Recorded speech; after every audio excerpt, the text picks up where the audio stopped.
White Mamba, Nyoka Mpembe. He's the commander of the kids based out of Yamasa. As you know, contract forces of Africa were stationed at that village. Anti-government forces hired CRS to bring kids there from around Africa for training. But at some point, the adults with the PF started dropping like flies. This was right after we arrived in Africa. We don't know the cause. The kids ended up on their own. Must have been like fish out of water. Nothing to eat, no way to get back home. All the adults taught them was how to use a gun. Sure, they could shoot targets, but hunt for food? Not likely. They wouldn't have lasted long. Then the White Mamba showed up. He was faster and stronger than them, a better soldier, and he knew how to lead. I guess somebody wished upon a star, because their savior turned up like stardust straight out of the blue. The moment he arrived, the kids had their new commander.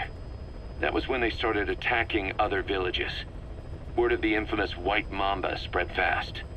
But it isn't just his combat skills that got people talking. As you can tell from the name, he's the only light-skinned kid in the unit. Not to mention the blonde hair and the blue eyes. Not common in those parts. We have no idea where he came from or what he's experienced. The kid's a huge blank. But I'm sure you'll know him when you see him. One other thing. He's still a kid, so don't kill him. Be careful not to hit him with anything lethal. Not even a flesh wound. Our mission objective isn't just suppressing a bunch of militants. This is a DDR operation of the kids in that unit. DDR stands for disarmament, demobilization, and reintegration. Disarmament is obvious. We take their weapons off their hands. The demobilization part means dismantling their military organization to ensure they can't arm themselves again. To do that, you need to capture the unit's commander and have him order his men to disband. In this case, the commander is the White Mamba. There's nobody above him, so he's all we need to grab. Finally, reintegration. Through education and occupational training, we give them a means to live besides war. A lot of kids born in a war zone don't know any other way to live. So before they find themselves back there, we teach them another skill. I'd like to establish this rehabilitation process at Mother Base. That's why we're bringing those kids back here. It's not so much for their sake. It's for the world that we're trying to create. No other way about it. Those kids are amateurs. Bad for business to have them running around where we're trying to work. Bring them all back if possible.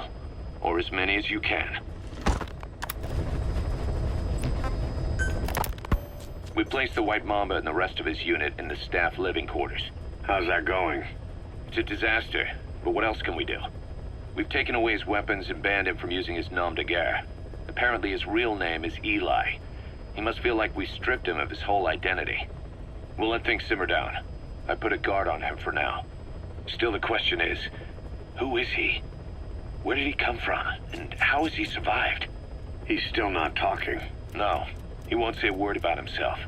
But you know, it looks like he speaks English. One of the deck crew called out to him in English, and he said something back.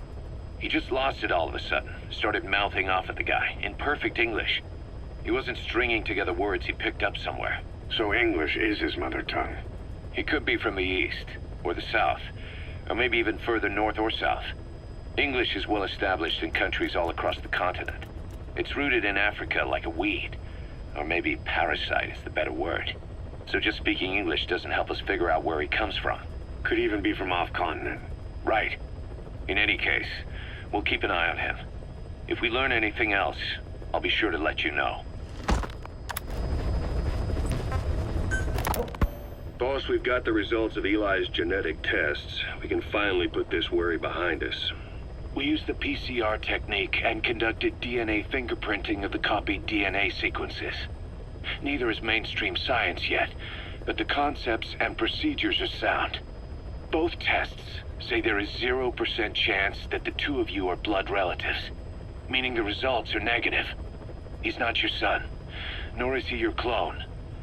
He's just another person. It was 12 years ago that Zero made plans to clone you. Eli's age and appearance certainly are a good fit. I admit the first time I saw him I did a double take, but it looks like we were worried for nothing. Eli isn't your clone, though you might still have one somewhere out there. But if Eli isn't the boss's clone, why does he seem so obsessed with him? Not to mention having one hell of an attitude for his age. I don't know. Learning the truth about himself, cursing the fact he's a clone, bearing a grudge against selfish adults, and coming to hate who he was cloned from. Big boss. If that were really the case, I could understand it. I might even feel a bit sorry for him. But no clone could have a totally different DNA fingerprint. And the test left no room for error. You yourself were there when we drew Eli's blood sample. Come to think of it, when we went to OKB-0, he'd snuck onto a chopper and was there. Yeah. He was acting strange even then. Or actually from a little before that time. That was exactly when we began these tests. Maybe he suspected something when we drew the sample, not knowing what we were doing to him, and becoming mistrustful of us. Hard to say. Eli's had an attitude problem from day one. So what is he then? Well, if he's gonna tell us that himself, we'll need to get him to open up more first.